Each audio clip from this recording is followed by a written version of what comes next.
Hi, welcome to YoYo TV. ఈరోజు మీ ముందుకు ఒక ఇంట్రెస్టింగ్ పాయింట్తో వచ్చాను. దేశవ్యాప్తంగా కులగణనను చేయాలని బీజేపీ నిర్ణయించుకుంది. ఈ నిర్ణయం పార్టీ కార్యకర్తలకు కూడా షాకింగ్ అని చెప్పాలి. మోడీ సర్కార్ రాహుల్ గాంధీ డిమాండ్ను నెరవేర్చేందుకే కులగణన చేస్తుందా?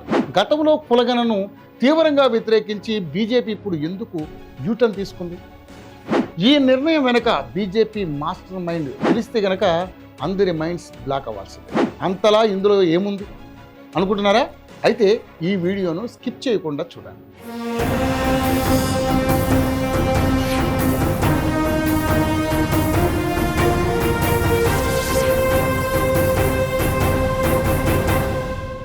పెహల్గాం దాడి జరిగిన వారం రోజుల్లోనే ఏప్రిల్ 30న ఇవాళ కీలక నిర్ణయం ఉందని మోడీ ప్రభుత్వం ముందుగా హింట్ ఇచ్చింది.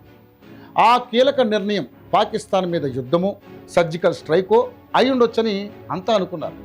కానీ క్యాబినెట్ భేటీ అయ్యాక కేంద్ర మంత్రి అశ్విని వైష్ణవ్ వచ్చే జనాభా లెక్కలతో పాటు కులగణన చేస్తామని ప్రకటించారు. ఈ నిర్ణయం అందరినీ ఎంతో ఆశ్చర్యానికి గురిచేసింది. ఎందుకంటే గతంలో ఇదే కులగణను వద్దు అని చెప్పింది. ఇప్పుడు అదే బీజేపీ యూటర్న్ తీసుకుంది. రాహుల్ గాంధీ డిమాండ్కు ఓకే చెప్పిందని సోషల్ మీడియాలో విపరీతమైన సెటైర్లు వేసుకుంటున్నారు కాంగ్రెస్ నాయకులు. మోడీ చెప్పే గుజరాత్ మోడల్ ఒక టెస్ట్ మ్యాచ్ అయితే తెలంగాణ 2020 అని చెప్పి గతంలో రేవంత్ రెడ్డి చేసిన ఈ కామెంట్స్ కూడా వైరల్ అయ్యాయి. సో ఇది ఒక్కసారి చూడండి. ఏప్రిల్ 12న అంటే రీసెంట్గానే కర్ణాటక బీజేపీ ఎక్స్ హ్యాండిల్లో ఇలా కాంగ్రెస్ పార్టీ హిందువులను డివైడ్ చేయడానికి కులగణన చేయాలని అంటుందని. అలా సిద్ధరామయ్య ఫోటోని యాంటీ హిందూగా మరీ ఇప్పుడు బీజేపీ కూడా అదే చేస్తుంది. వాళ్ళను యాంటీ హిందువు అని అంటారా? కొంతమంది కాంగ్రెస్ కార్యకర్తలు అంటున్నారు. అందుకు బీజేపీ గట్టి కౌంటర్ ఇచ్చింది. కాంగ్రెస్ గతంలో కర్ణాటకలో పారదర్శకంగా కులగణన చేయలేదు, మేము చాలా పారదర్శకంగా చేయబోతున్నామని పోస్ట్ పెట్టింది.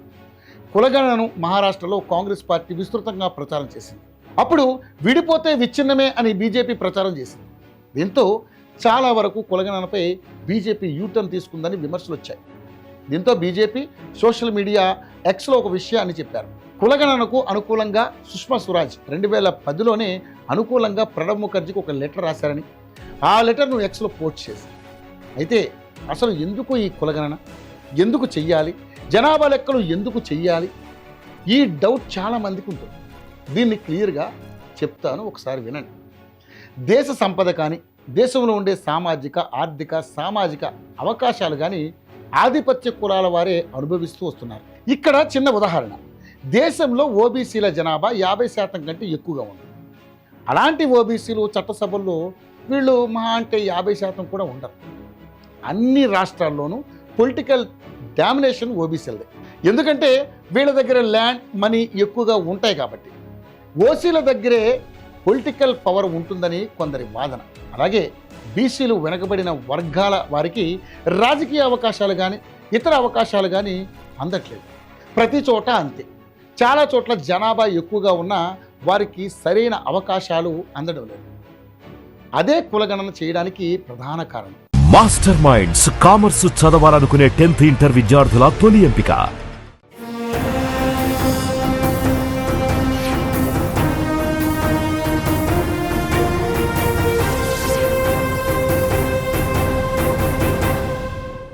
అయితే ఈ కులగణనను తీసుకొచ్చింది ఎవరు అంటే మాత్రం 1881లోనే ఈ కులగణన పుట్టింది.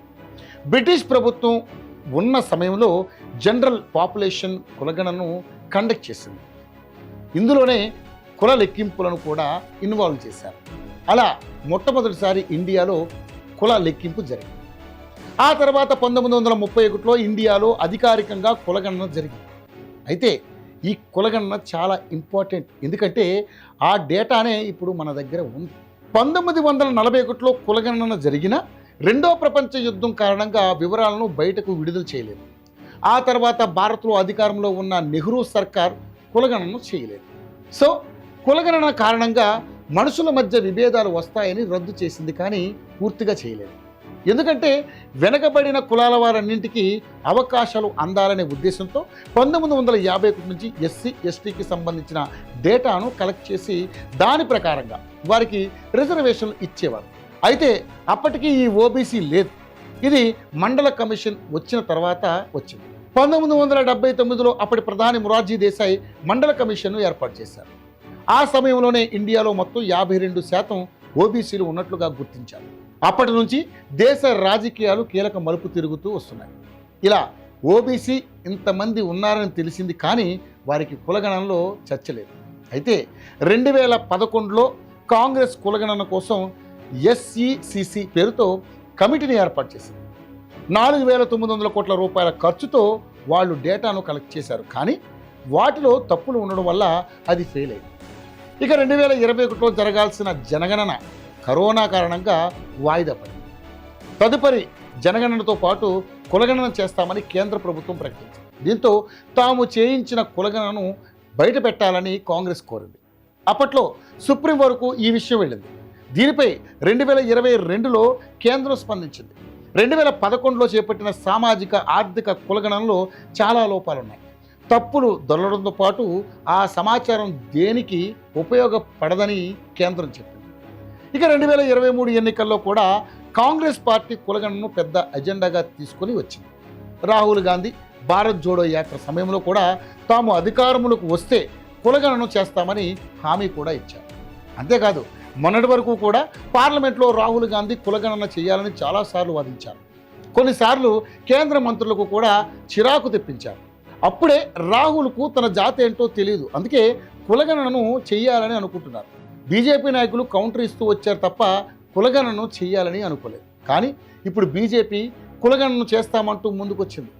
మొన్నటి వరకు వ్యతిరేకించి ఇప్పుడు సడన్గా యూటర్న్ తీసుకోవడానికి కారణం ఏంటి? ఇప్పుడు అందరిలో మెదులుతున్న ప్రశ్న ఇదే. ఇందుకు ఒక కారణం అంటూ ఏమీ లేదు. ఎందుకంటే కొద్ది రోజుల్లో బీహార్లో ఎన్నికలు రాబోతున్నాయి. అంతేకాదు, వచ్చే ఏడాదిలో కేరళ, తమిళనాడు, అస్సాం, బెంగాల్లో ఎన్నికలు జరగబోతున్నాయి. అస్సాంలో తప్ప మిగతా రాష్ట్రాల్లో బీజేపీ సింగిల్గా పోటీ చేసి గెలిచే పరిస్థితి లేదు. అందుకే ఈ కులగణనను ముందుకు తెచ్చిందని అంటున్నారు.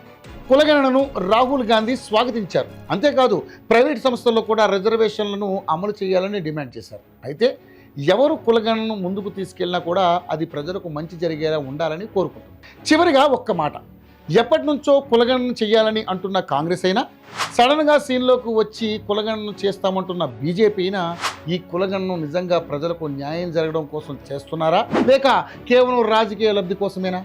ఇంతకీ మీరేమనుకుంటున్నారో కామెంట్ రూపంలో మీ అభిప్రాయం తెలియజేయండి.